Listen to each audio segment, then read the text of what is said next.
कहानी है रामपुर गांव की, जहां के मर्द महिलाओं को हमेशा नीचा दिखाने की कोशिश में रहते। अरे अभी तक खाना नहीं आया, क्या मुझे एक और शादी करने की जरूरत है? नहीं जी नहीं, ऐसा मत करना, वरना मैं कहाँ जाऊंगी। खाना लेकर मैं अभी आई जी। गांव की पंचायत में भी फैसले हमेशा औरतों के खिलाफ ही रहते। मैं जो फैसला सुनाता हूँ वो भगवान की आज्ञा होती है। इस लड़के ने अपने मन से शादी करके अच्छा नहीं किया। लड़के को घर भेज दो और इसकी शादी इसकी जाति की किसी लड़के से करवा दो। नहीं नहीं जमींदार साहब, ये क्या बोल रहे हैं? ऐसा नहीं हो सकता। मेरी बेटी मासूम है, इसे अच्छे बुरे की समझ नहीं है। अरे कहाँ जाएगी ये बेचारी? कहाँ जाएगी? इतनी चिंता है तो पूरे परिवार का गांव निकाला कर देते हैं। बेचारे पूरे बसे बसाए परिवार को गांव छोड़ना पड़ता है। चाहे जो हो, अगर बेटियों को कंट्रोल नहीं कर सकते तो गांव में रहने का कोई मतलब नहीं है। तभी गांव का एक आदमी दौड़ा दौड़ा आता है।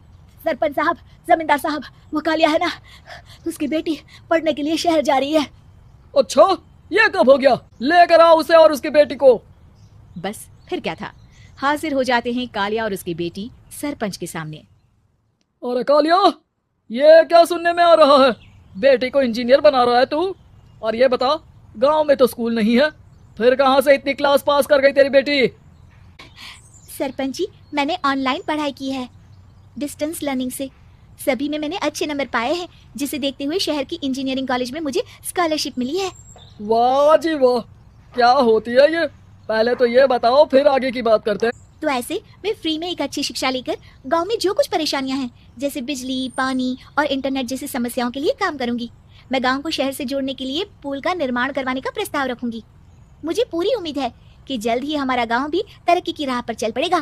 चुप रह नादान लड़की, गांव के खिलाफ जाने के लिए तुझे गांव से बेदखल कर दिया जाएगा, वो भी पूरे परिवार के साथ। और हाँ, अगर ठीक से गांव में रहना चाहती है तो ये पढ़ाई लिखाई छोड़ दे।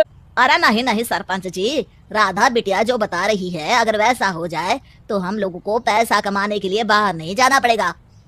हाँ जी, और ना ही कोसों दूर पानी के लिए भटकना पड़ेगा। सरपंच देखता है कि गांव राधा के साथ है तो वो चुप हो जाता है। वो घर आकर अपने सलाहकार से बात करता है, जो बहुत ही चालाक किस्म का इंसान होता है।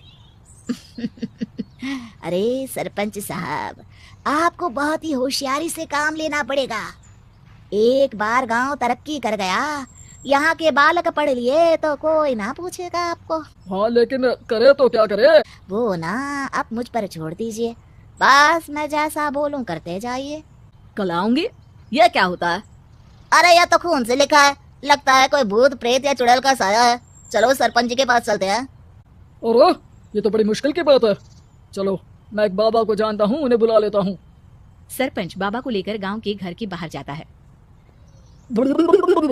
ओहो, तो ये वो चुड़ैल है जो उन लोगों को निशाना बनाते हैं जो गांव को बदलने का सपना देखते हैं। क्या तुम लोगों में से किसी ने गांव को बदलने की सोच रखी है? मेरी राधा घर से गायब हो गई है। अरे कोई तो बचाओ, मेरी बच्ची कहाँ गई? ले गई वो चुड़ैल, तेरी बच्ची को ले गई। तभी बुरी सी हालत में राधा भी वहाँ आ जाती है।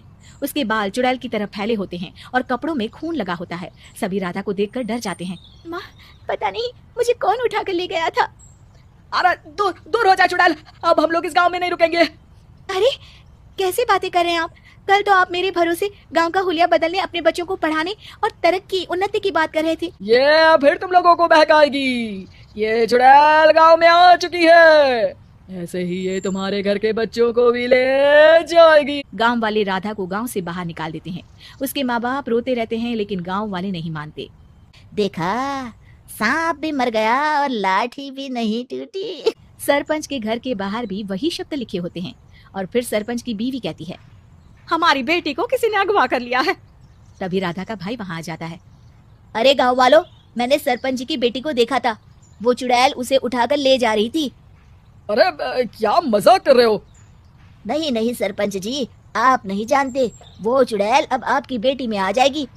पापा पता नहीं कैसे मैं गायब हो गई थी। चुड़ैल, इसके अंदर भी चुड़ैल का साया है, मारो इसे। अरे नहीं नहीं, इसे भी राधा के पास गांव के बाहर ही भेज दो। अरे चुप रहो, मेरी बेटी कहीं नहीं जाएगी और चुड़ैल वुड़ैल कुछ नहीं होता है। अरे कैसे बात कर रहे हो सरपंच जी? आप तो बोल रहे थे कि आपका फैसला भगवान का ज्ञान होता है, तो अपने पर बात आई तो अब आप ऐसे बोल रहे हैं। अरे ना ना ना, आपको अपनी बेटी को त्यागना ही होगा। अरे बुलाओ बाबा को। राधा का भाई बाबा को ले आता है, जिसे अब गांव वालों के डर के कारण सच बोलना पड़ता है।